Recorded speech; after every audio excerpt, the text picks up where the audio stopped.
Yo, this is the Scarcity Studios YouTube channel. Please don't forget to like, comment, share and subscribe. And our sponsors are Alpha Claims and Hire Birmingham, the leading and best accident management company. Get a replacement car anywhere in 1 hour.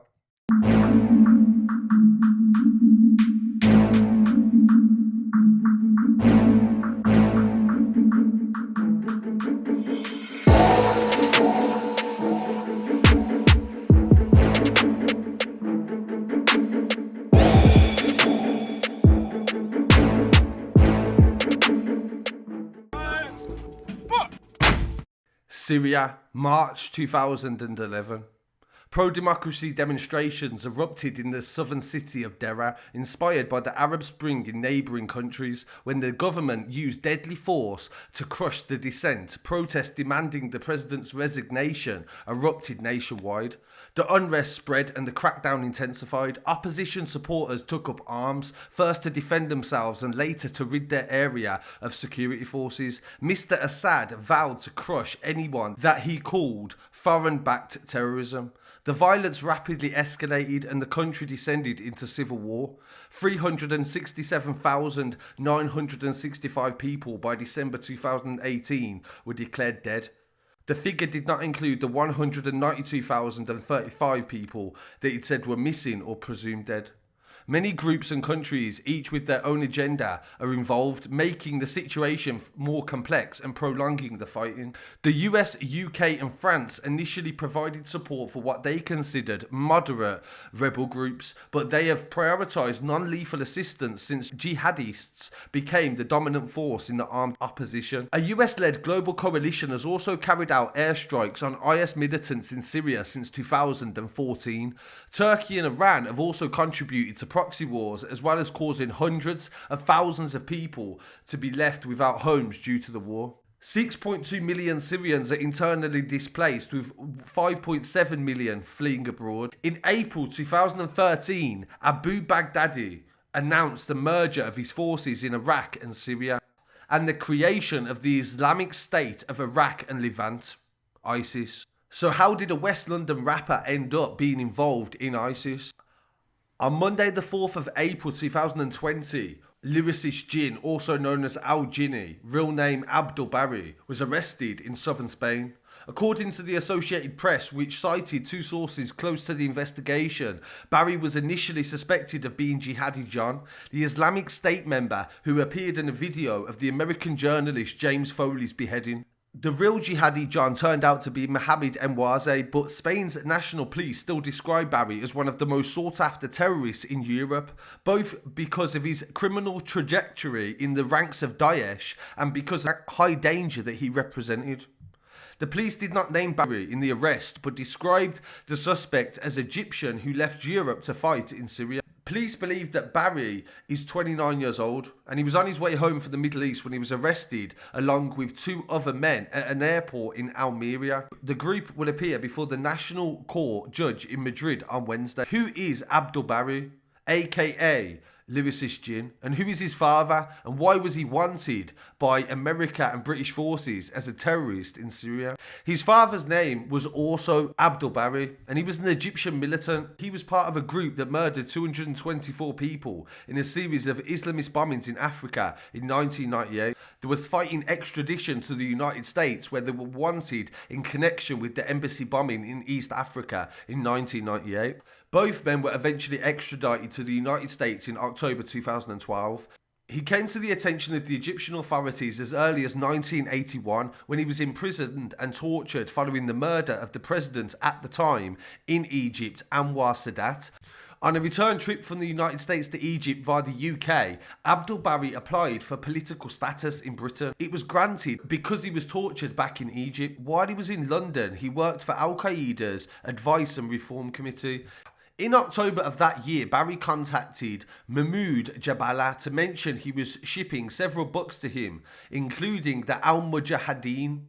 Bary was in 1997 and 1998 the head of the London-based terrorist group EIJ. He was arrested in 1998 in the UK as part of Operation Challenge, which arrested 7 people living in Britain that used the Prevention of Terrorism Act, accusing them of links to Al-Jihad.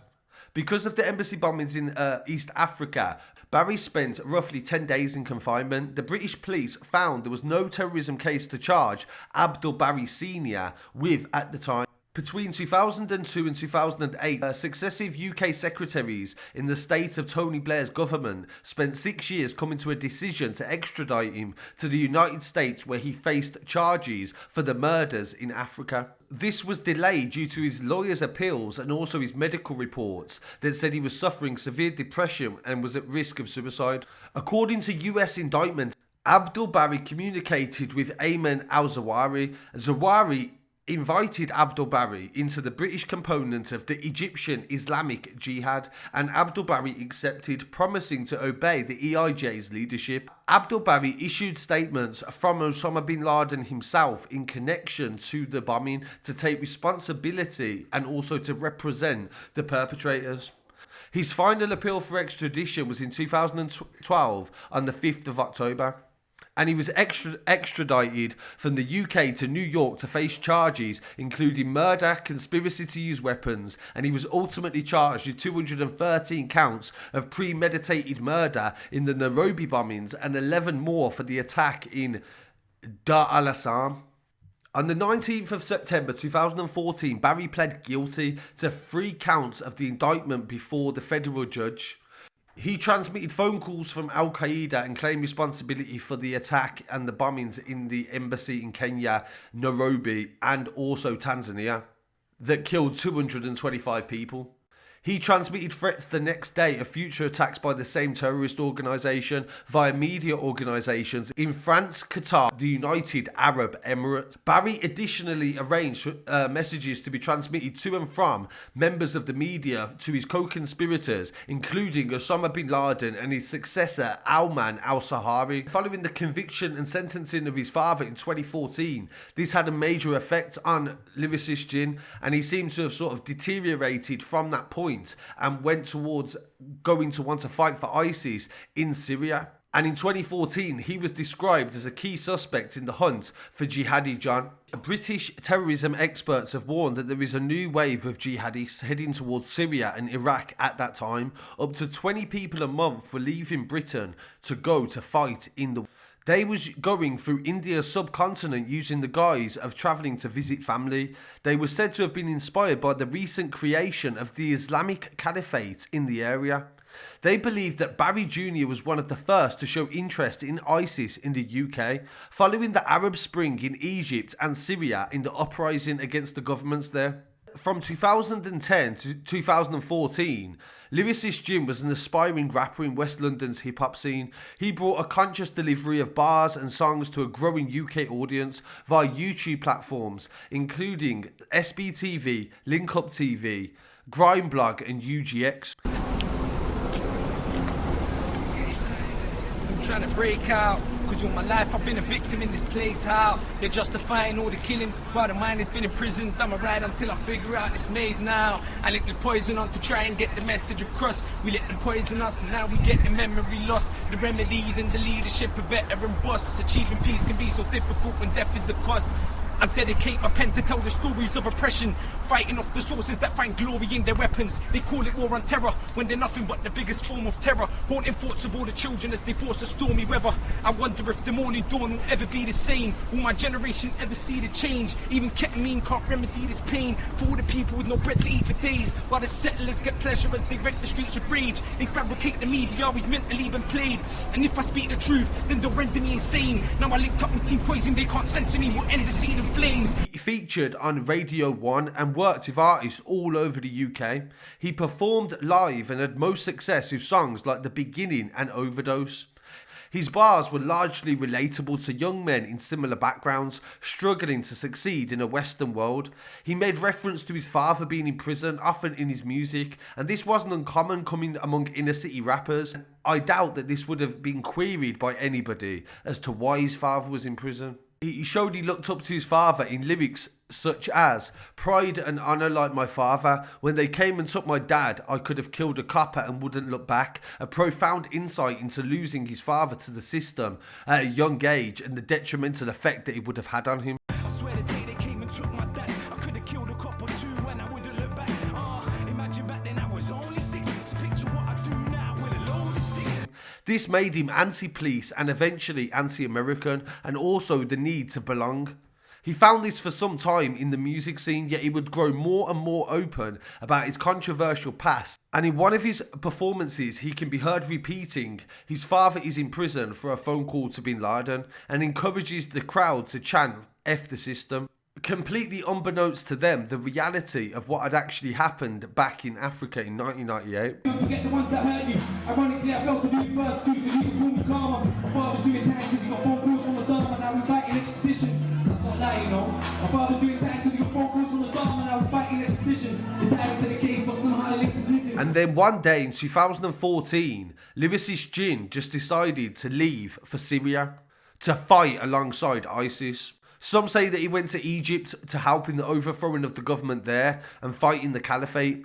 And he was one of only 6 British jihadists in Syria when Jihadi John started to behead Western journalists. He was actually ranked as one of the suspects. They named them as the Beatles. This is something that the British media has a thing to do. It makes fun of things like this. Instead of taking priority for the victims, they focus on the killers and try and make names for them so that people come and click and watch their stories. The real name of Jihadi John was actually Mohammed Emwazi, and he was seen wearing a green beanie hat and a black top alongside Junaid Hussain in this video, which is the only footage that has ever been seen of him. The most notorious British figures in the Islamic State are seen together for the first time, unmasked and unguarded. I need the back with the rest of you.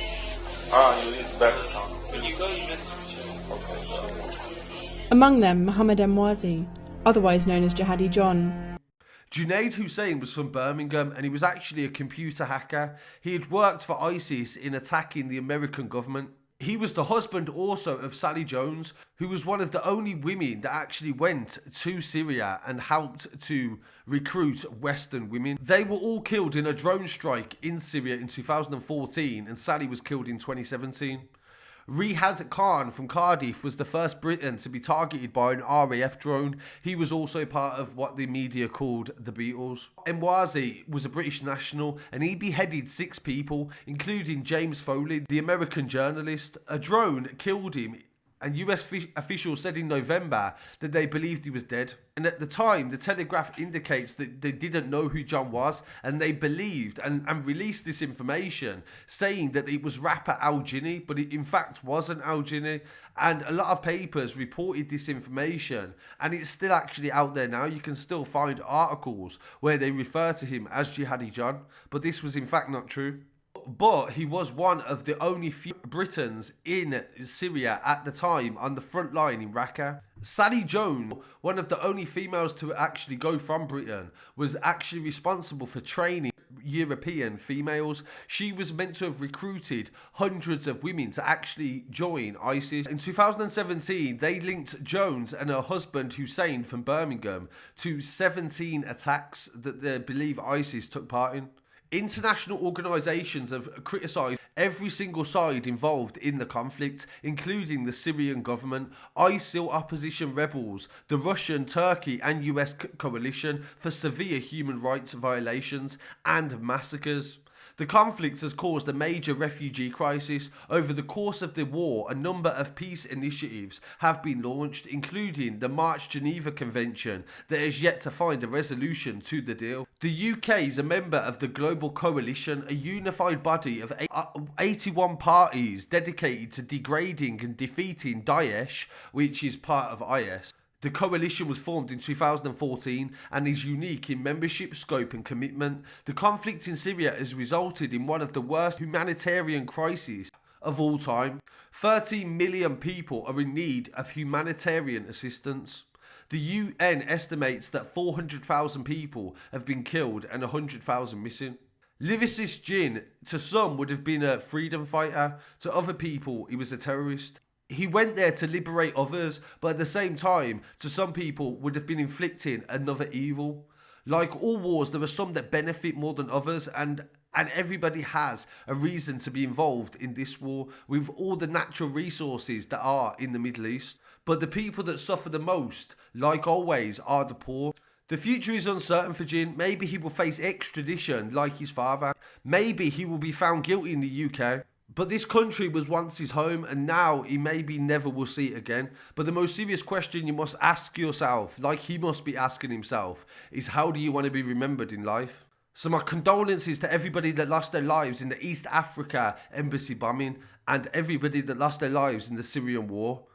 And I really want to hear what people have to say on this, and hopefully we can have a conversation. Mr. Prime Minister, I don't understand you, but you got blood on your hands. I said, dear Mr. Prime Minister, answer was this, you're taking a piece, you put us on this. I said, dear Mr. Prime Minister, how can you care when we exist out here, but you're living up there?